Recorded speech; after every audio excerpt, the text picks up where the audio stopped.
Coming up on the Q30 Newscast, a new year means new members getting elected to Quinnipiac student government. We have breaking news as the election results are in. And Quinnipiac students are connecting in a new way with a new app. Plus, new poll results reveals how Quinnipiac ranks among other universities in a wide range of categories. All this and more on the Q30 Newscast.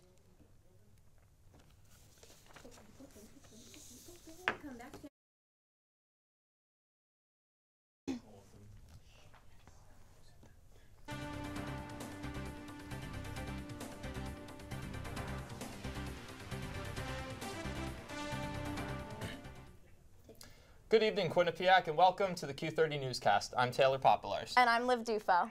Starting tonight with our breaking news, the freshman student government election results are in, and the Q30 Newscast has the first ever class of 2018 cabinet here. Let's throw up our graphic to show the results. The freshman student president has been announced, and the winner is Sal Neshi as president and Ryan Lynch as vice president. Following, you have our 8 representatives, as you can see their names on the board, followed by their voting percentages that they have won. Q30 is fortunate enough to have both Sal and Ryan here live in studio, literally moments after finding out they have won their freshman election. So welcome, guys. Congratulations. Thank you for joining us. So let's start right off. Sal, how does it feel? I'm honored to be here tonight, not only to become class president, but really to be a representative for my class. It feels great to know that the people trusted me enough to, fulfill their dreams and help make Quinnipiac a better place for each and every one of them. Wow. And Ryan, same question goes to you. How does it feel to be the vice president? It feels very good. I have to agree with Sal. I'm very happy to be representing my class, and I'm very happy to see what we have in store and what ideas we can bring to our class. Well, once again, congratulations, and thank you guys for joining us. So we want to get an idea kind of to both of you. How did you guys campaign, and what kind of did you see was most effective in the campaigning? We'll start with you, Sal. All right, so for my campaigning, it was pretty simple. I put out about half dozen posters around the school, really just, to get my name out there, but I would say 90% of my campaigning was just going door to door in all the freshman residence halls, and not just introducing myself, but spending the time to get to know the people who lived in those rooms, know their names, where they're from, what their interests are, and then get into the whole, what I wanted, what I would like to do as class president. Felt that was most effective. I had a personal connection with the people instead of just, telling them what I wanted to do. So it was great. Awesome. And Ryan, same question for you. So initially I wanted to draw everyone's attention, so I made a lot of posters, a lot of humorous, comical poster pictures, I guess, and that drew a lot of attention. I posted on the Facebook page, and after that I was able to meet more people, and through those posters I was able to conversate and hear more ideas, and that's how I kind of got my name out there. Awesome. That's awesome. So what are your plans for this year? What do you see happening for the future class of 2018? Well, one thing that I'd like to do, and I know Ryan, he's on board with this one, we'd like to bring paper towels to the bathrooms of all the residence halls. Now, we know there could be an issue there. That's why the brand we're looking at, they're actually made from 100% recycled materials. Not only are they better for the environment, but it's a solution to a problem that has been expressed to us by many of the students throughout all the different residence halls. And we had very little discussion about this so far, but we want to work and find some improvements with the meal plans here at Quinnipiac. Well, guys, it seems like you're already, starting off on a roll, and literally moments after finding it out. So congratulations once again. We look forward to seeing how you do in your journey, and thank you for joining us here. Thank you, guys. Thanks for having us. Thank you. All right, so now for our next story. As members of the class of 2018 settle into Quinnipiac, they're starting to get the rest of the student body hooked on a new smartphone app. I actually sat down with some faculty members and students earlier today to bring you the latest. A new smartphone app is quickly becoming popular among Quinnipiac students. It's called Yik Yak, and it's essentially an anonymous form of Twitter. It's like so bad that it's good, and I just can't take my eyes off of it. Yik Yak was created last November by 2 fraternity brothers in South Carolina. It's a text-only application where people can anonymously rant about anything they want. If you're within a 1.5-mile radius of a person posting, you can read that person's latest text and then either upvote what you like or downvote what you dislike. The anonymous platform permits students to show their true feelings on things without any risk of embarrassment to them personally. Yik Yak's creators say more than 250 college campuses are now actively using the app. At Quinnipiac, first-year students began using the app heavily, and it's now being used by upperclassmen. I mean, I keep using it. I think it's funny. I think people post some funny stuff on it, and just reading over all the things, gives me a laugh from time to time. Officials at Quinnipiac Student Affairs Office say they are aware of the new app's popularity on campus, but they are not monitoring it consistently. We are always aware of what's out there, and we will access it if we feel there's a need to do that. But beyond being aware of Yik Yak, officials at Quinnipiac seem to recognize the app's potential to help students connect. Freshmen want to do the college thing, and if you're on Yik Yak now, you are doing the college thing. So what makes the app so popular? According to Rich Hanley, it's the fact that Yik Yak offers students a new platform to take part in an old tradition. This is a digital version of the wall in a bathroom of previous generations, the pre-digital age, where people would write anonymous comments about things. And this just follows in that tradition. A tradition that prompts both humor and a little caution. It's really funny, but sometimes it can be really offensive to the wrong person, so they should probably keep the lookout for that. Really is a reflection of the mind of a young college student. But this has been with us for centuries. Taylor Popielarz, Q30 News. There will be a September 11th this Thursday at 8:46 a.m. on Mount Carmel campus to mark the 13th anniversary of the 9/11 terrorist attacks. The timing of the event marks when the first plane involved in the attacks struck the North Tower of the World Trade Center. Members of the Student Veteran Organization will lower the American flag to half-mast on the quad to commemorate those lost and impacted by the attacks. All students, faculty, and staff are invited to attend. And the fraternity Pi Kappa Phi spent Monday and Tuesday raising money and awareness for their philanthropy Push America. The event was held on Bobcat Lawn and featured 2 stationary bikes for people to ride as they made donations to the charity. Tables were set up with items for sale, raffles, and a donation bin, while music was playing throughout the event. If you're a fan of rugby, you know that Quinnipiac has a successful women's team. But for the male members of Quinnipiac's community, there is a rugby team that is not recognized by the university, but is comprised of Quinnipiac students as the players. How do they keep the game going with no coach or funding? Our own Sean Clasby has the story. With you, Guido. The sounds, sights, and hits are back for New Blue Rugby as they start practice this week. New Blue Rugby is a team of Quinnipiac students playing in a competitive intercollegiate club rugby league. The team, however, is not affiliated with the university, and because of this, they do not receive any of the benefits QU sports teams receive.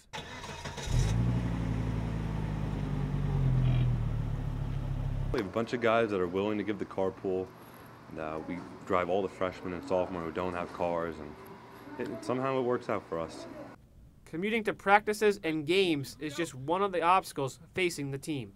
It's a makeshift field with a bunch of inclined hills and broken beer bottles everywhere, and it's not the greatest field, but it's our home field. This is New Blue Rugby's practice field. The team has enjoyed quite a bit of success on this field over the last couple of years, despite playing on an uneven surface. So the question becomes, how are they doing it? We come back because it's commitment. There's no coach telling us to come back every year. We have friends who get on our backs about it. We invest a lot of time and energy into this sport and this team. Commitment and chemistry have equaled a winning formula for New Blue Rugby. When you come out to our games, you can see the chemistry in action, and that takes practicing, conditioning practices, everything, learning these plays together. And, we want to be with each other. We want to play with each other, and that's the nature of the game. Sean Clasby, Q30 News. The New Blue Rugby team opens up their season opener on Sunday, September 21st against Worcester Poly Tech. Now, the website niche.com that compiles student reviews and then ranks colleges and universities has released its 2015 rankings, giving Quinnipiac a grade of B-. According to the site's breakdown of the results, grades were based on the rankings and reviews of nearly 12 million student opinions of almost 900 colleges. Among the multiple categories contributing to Quinnipiac's grade of B- is a B+ grade for campus housing, a C+ for diversity, a C- for drug safety, and a C- for friendliest students. Still to come on the Q30 Newscast, students who live off campus will soon have a new way to get repairmen to their homes. And what did one Hamden Middle Schooler bring to class this week that landed her in jail? Stay with Q30 to find out the latest. Wake up, Quinnipiac! It's the morning after! Hey! Come on, guys, it's time for TMA. Let's go!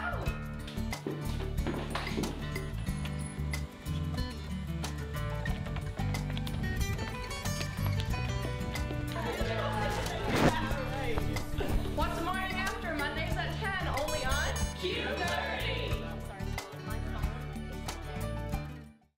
Bobcat Shop, located at 1010 Sherman Avenue in Hamden. Your #1 choice for Bobcat merchandise. The Bobcat Shop features 2 floors of countless styles and colors. With a full 19,000 square foot screen printing and embroidery operation on the premises, Campus Customs and Simplify can design and decorate any garment or promotional product as quickly as needed. Stop in and say hi. This is yours. Right, where am I going? Under just the shirt and everything?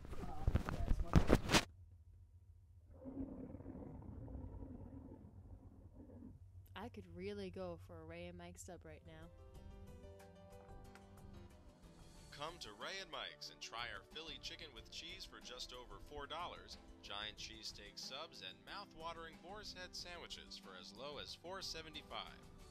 Q-Cash accepted just a mile down the road on Whitney, here at Ray and Mike's. A new website, Unbreak, is a user-friendly property managing software that is about to break new ground for landlords and tenants in the Hamden, New Haven area. Our very own Stephanie Fasano sat down with the co-founders this week to learn more about the new up-and-coming business. Students living in off-campus housing have a tough time contacting their landlords when a maintenance issue occurs, but Unbreak is making this process easier. It's a really streamlined process to get things done rather than, calling your landlord, telling him what's wrong, and then having to rely on him to go back and call the contractor and make sure it all follows through. We're kind of aiming at the person who's looking for a very simple way just to manage their properties. So we started last year by entering Dream It, Code It, Win It with Tom Nasser and Stan Martone. They entered for cricket. They ended up winning $10,000, and we came away with $5,000 for Unbreak. The website will assist off-campus residents in fixing the problem. So a tenant will log in. For example, last year when I had the mold on my wall, I could, just select wall and then write what the issue is. You hit submit, and then your property manager will get an email, and they can then contact you back saying, okay, so-and-so is coming in 3 days to fix it, and this is what time. The simplicity is there for landlords too. The landlord will get a formatted email stating, Nick Hakim in this apartment on this street has mold growing on his wall. And then he can quickly respond right back through that email to the tenant saying his estimated time of service. They're looking to improve the relationship between homeowner and the person that lives there. So at least this way with Unbreak, you'll have a documented kind of dialect between you and your landlord. Quinnipiac upperclassmen agree that the site will help if the landlord is on board. I think it just depends on the landlord. Like if he's not like an easy person to get in contact with, then I definitely think that the website would help.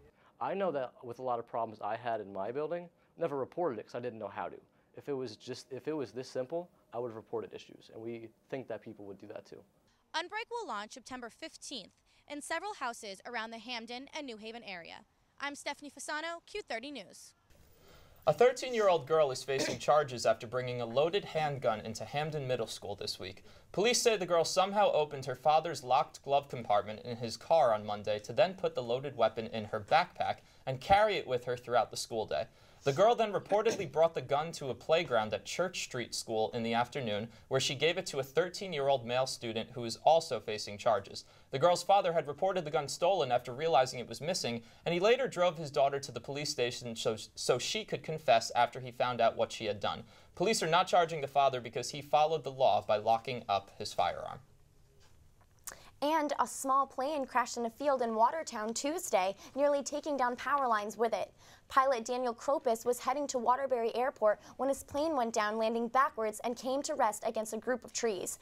Fire officials say there were no injuries, but Kropis was brought to the hospital as a precaution. A resident in the area witnessed the crash. He says he saw the plane weave between the power lines and that Kropis is lucky he did not get caught in the wires. The crash caused a fuel spill, and the Department of Energy and Environmental Protection is responding to the scene. And now, a lot has been going on around the world lately. Here's our own Matthew Sharp with our headlines from around the world.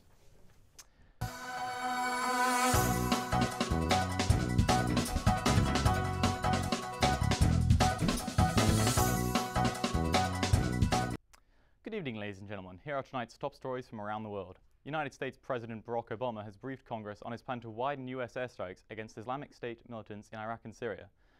This news comes as the leader of rival Islamic militant group Ara al-Sham was killed on Tuesday, along with 12 others. The killings were a result of a suicide bomber exploding in a meeting of top-ranking militants in the Syrian province of Idlib. It is unclear who carried out the attack. The World Health Organization confirmed this week that the Ebola outbreak in West Africa is spreading even faster than before. More than 4,000 cases of the disease have been confirmed in West Africa, and more than 2,000 people have died from it. Liberian Defense Minister Brownie Samuke says the disease is spreading like wildfire and that it is a serious threat to the existence of Liberia as a whole. The disease is now spread to 5 countries and is classified as an international public health emergency. Hundreds have died and thousands are still waiting for rescue in Pakistan and northern India following the heaviest rainfall in over 50 years. It is estimated that more than 2,000 villages now lay submerged beneath torrential rain, and many survivors have now been stranded for days on both sides of the heavily militarized Kashmir province. Landslides have made reaching survivors difficult, and rescue teams in the region say they were not prepared for such a storm. Nearly every aspect of India's response to the crisis has been heavily criticized as reports of excruciatingly slow response times and a lack of preparation has surfaced throughout the region. Now to Europe, where in a preliminary report, Dutch authorities have suggested that the downing of Malaysia Air Flight MH17, which crashed over eastern Ukraine in July, killing all 298 aboard, was caused by shrapnel from a missile fired from the ground. The report states that the crash was not caused by human or mechanical error. Meanwhile, in Ukraine, a truce put in place last week still appears to be holding as more Ukrainian and rebel soldiers have been released from captivity in recent days. British Prime Minister David Cameron, as well as other members of his cabinet, have travelled to Scotland in an attempt to bolster Vote No campaigning efforts for Scotland's September referendum. A recent poll published shows more Scots are now voting for an independent Scotland. This is despite members of the British government calling for Scotland to have greater autonomy, and a statement from the Governor of the Bank of England saying that Scotland would not be allowed to keep the British pound as its currency. And when we come back, a new baby is on the way for a well-known family, and football player Ray Rice is in some serious trouble. All this and more when the Q30 Newscast returns. It's the morning after. Oh. Hey! Come on, guys, it's time for TMA. Let's go!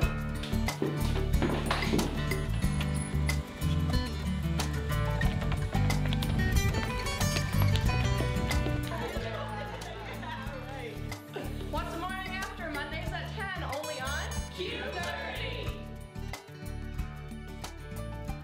The Bobcat Shop, located at 1010 Sherman Avenue in Hamden. Your #1 choice for Bobcat merchandise. The Bobcat Shop features 2 floors of countless styles and colors. With a full 19,000 square foot screen printing and embroidery operation on the premises, Campus Customs and Simplify can design and decorate any garment or promotional product as quickly as needed. Stop in and say hi.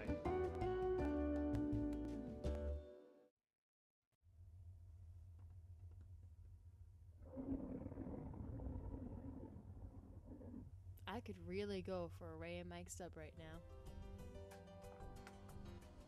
Come to Ray and Mike's and try our Philly chicken with cheese for just over $4, giant cheesesteak subs, and mouth-watering boar's head sandwiches for as low as $4.75. Q-Cash accepted just a mile down the road on Whitney, here at Ray and Mike's. Welcome back to Q30 News. I'm Anna Sackel here with your weather forecast. So recently in the past, it's been pretty hot. As you can see here in Dallas, it's 100 degrees, and it's in the south, it's been pretty hot over here. In California, it's about 73 degrees, and it goes the same for up here in New York, in the New York area over here. And now the local news. Here in Connecticut, it's been about 74 degrees here in New Haven, and that goes the same for pretty much the whole week. Up here in Hartford, it's been about 73 degrees, same as everywhere else. The local radar, there's been a weather front over here, sorry. There's a weather front moving, a storm moving towards Connecticut, but luckily it's not really gonna hit us. It's supposed to kind of go away until before it hits us, but we might be seeing some scattered showers throughout the weekend. Tonight it's gonna be 62 degrees, mostly cloudy with winds southeast at 6 miles an hour. And for tomorrow, it's going to be about 75 degrees, partly cloudy with northwest winds at 8 miles an hour. Now for your 7-day forecast. The week is going to be pretty hot, pretty humid. It's going to be about in the high 70s, low 70s throughout the week. Pretty cloudy. You might not see the sun for a few days over the weekend. Expect some showers during the weekend, but not too bad. That's all for your Q30 weather forecast. I'm Anna Sackel, back to the desk. Thank you very much, Anna. Hopefully the fall weather will begin soon. Oh yes, absolutely. That's what I'm looking forward to. It's been too hot. So, in the world of entertainment, Liv, a lot has been going on recently. I know, it has been crazy over in Hollywood. There has been a lot of news, and I think we're going to toss it over now to our own Maddie Holloway for all the updates on everything that's happening.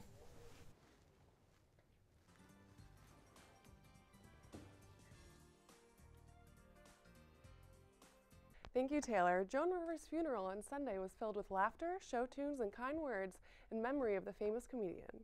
Rivers died last week at Mount Sinai Hospital after going into cardiac arrest while undergoing a throat procedure at a clinic. The funeral took place at Temple Emmanuel, a Reformed Jewish synagogue in New York City. Although the funeral was away from Hollywood, the glamour Rivers had requested was present. At least 40 celebrities attended the funeral, and there were performances by Hugh Jackman, the New York City Gay Men's Chorus, and the New York City Police Department bagpipers and drummers. Broadway dimmed the lights in Rivers' honor Tuesday night. The Baltimore Ravens have released running back Ray Rice, and the NFL has suspended him indefinitely after video surfaced online of him punching his then-fiancée in February. Ravens head coach John Harbaugh says the video changed things in regard to how the organization reprimanded Rice.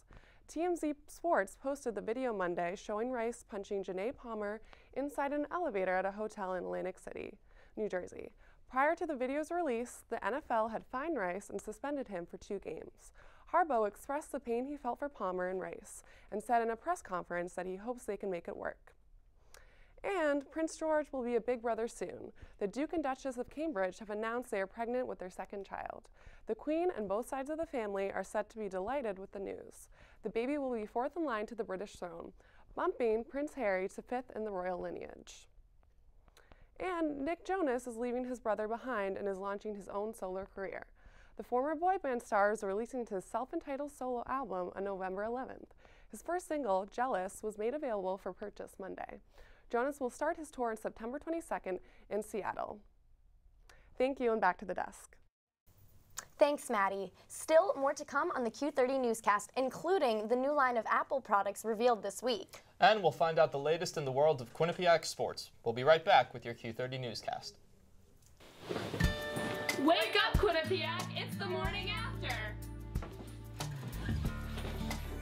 Hey! Come on, guys, it's time for TMA. Let's go!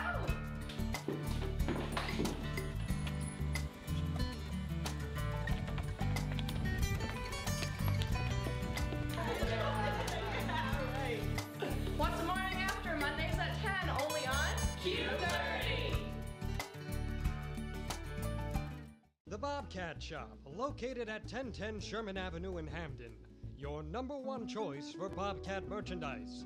The Bobcat Shop features 2 floors of countless styles and colors. With a full 19,000 square foot screen printing and embroidery operation on the premises, Campus Customs and Simplify can design and decorate any garment or promotional product as quickly as needed. Stop in and say hi.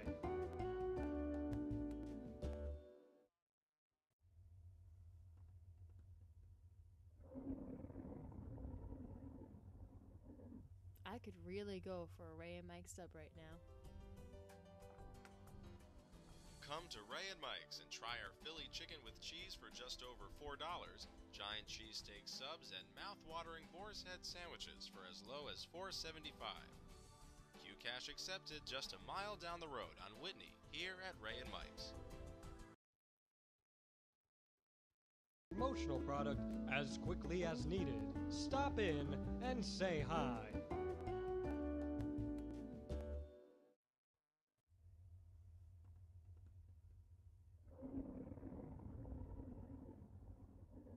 I could really go for a Ray and Mike sub right now. Come to Ray and Mike's and try our Philly chicken with cheese for just over $4, giant cheesesteak subs, and mouth-watering boar's head sandwiches for as low as $4.75. Q-Cash accepted just a mile down the road on Whitney, here at Ray and Mike's. Welcome back to the Q30 Newscast. We have Dylan here to tell us what's been happening with Quinnipiac sports. Thanks, guys. The women's rugby team defeated Army 50-17 this past weekend Two-time All-American Natalie Costco had 3 tries and an assist in the victory. They beat Life University over the weekend, 2 weekends ago. Then they defeated, Army, outscoring them 24-10 in the first half, and then 26-17 in the second half. And they head to Dartmouth this weekend to try to make it 3 wins in a row. Moving over from rugby to women's soccer, they're still searching for their first win. They haven't scored in their first 4 games. They went over to California, couldn't get a couple. They still haven't scored since October 23rd of last season. To put that in perspective for you, they're still searching for their first win, and their first home game is Saturday against Vermont. We'll see if they can score and win against the Catamounts over the weekend. We're going to move from the women's team to the men's team. They beat Providence over the weekend, 3-1, led by goals from Michelle Baker, Shaquille Huggins, and James Doig. Quinnipiac scored 4 minutes in. Providence tied it up on a rebound off the post, and a goal like a minute later from Michelle Baker, the seniors, make it 2-1, and James Doig made it 3-1 in the second half. And there was an injury to Stevenson Hockey 55 seconds into the second half. And we'll go to the videotape to show you how they actually beat Providence. You'll see here they're warming up. They haven't scored at all this season. They're looking for their first win, their first goal against the PC team that was ranked 5th in the preseason poll in the Big East. We're going to start you off here in the 4th minute as across from junior transfer James Greco is going to be headed in by the freshman Shaquille Huggins for the first goal of the season for the Bobcats. Moments later, Providence, an error by Tobias Esch, shot there by Providence is going to hit the post, and it's going to be rebounded in by the Friars to tie it up 1 apiece. But like a couple seconds later, Maximilian Rothenbucher goes by a couple defenders, crosses it in. Michelle Baker taps it in after a couple deflections to make it 2-1 still early in the first half. We're going to move to the second half, and if you look at the top right of your screen, junior defender Stevenson Hockey is going to limp. He's going to fall off onto the ground. Here's a slow-mo replay for you. He's going to pull up, and apparently leg injury. He's going to get carted off in a leg air cast, and just very bad for the Bobcats as they lost Eric Panzer to this game due to a red card in the previous game against Boston College. And with 2 starting backs out for this game, Providence on the attack, looking to capitalize. Header there is going to be easily saved by Borja Angoida, great goalkeeper. He can do that in his sleep. Shaquille Huggins there on the free kick to try to make it 3-1, no good. But then James Greco sprints past a couple defenders, is going to put it in the box, going to take a couple of bounces, and finally land over to James Doig, the Liverpool man, right-footed shot in to make it 3-1. And that would do it as Quinnipiac would cruise on from there with the 2-goal lead. That's their first game in which they scored 3 goals since 2012. And if you look here, right as the final whistle blows, a little confrontation between players from PC and Quinnipiac. Liam O'Sullivan's getting in there. The referee interferes, no cards, no nothing. But hey, you got a Big East team, big powerhouse, and you got a MAC team, little squad going at it. It's going to get hectic, especially in a non-conference bout. Quinnipiac picks up their first win. Providence drops to 3-1. We'll see how Quinnipiac does over the weekend. Guys, back to you. Thank you very much, Dylan. Now, switching over a little bit, whether you're into technology or not, the chances are you heard about Apple's big reveal this past Tuesday. Under the leadership of CEO Tim Cook, Apple unveiled the new iPhone 6, the iPhone 6 Plus, a smartwatch, a new operating system, and a type of electronic wallet. Now, the 2 new iPhones will be available for pre-order on September 12th, and they range in price from $200 all the way up to $500. The new Apple Watch is expected to come out early next year, 2015, and will cost nearly $350. In addition to the company's new operating system, the new digital wallet, Apple Pay, was revealed, which Tim Cook and his team hope will one day erase the need for physical credit cards and wallets. Do you see yourself getting an Apple Watch in the future? I think so. It seems pretty cool. I definitely want the iPhone 6. Yeah, absolutely. I like the idea of the electronic wallet. But yes, we're going to wrap it up now because that'll do it for this week's edition of the Q30 Newscast. Stay connected with Q30 throughout the rest of the week by visiting our Facebook page and following us on Twitter at Q30 News. And be on the lookout for a new Q30 News department project, the Q30 News Weekly Digest, which is set to premiere this Friday. Thank you for watching and have a good night.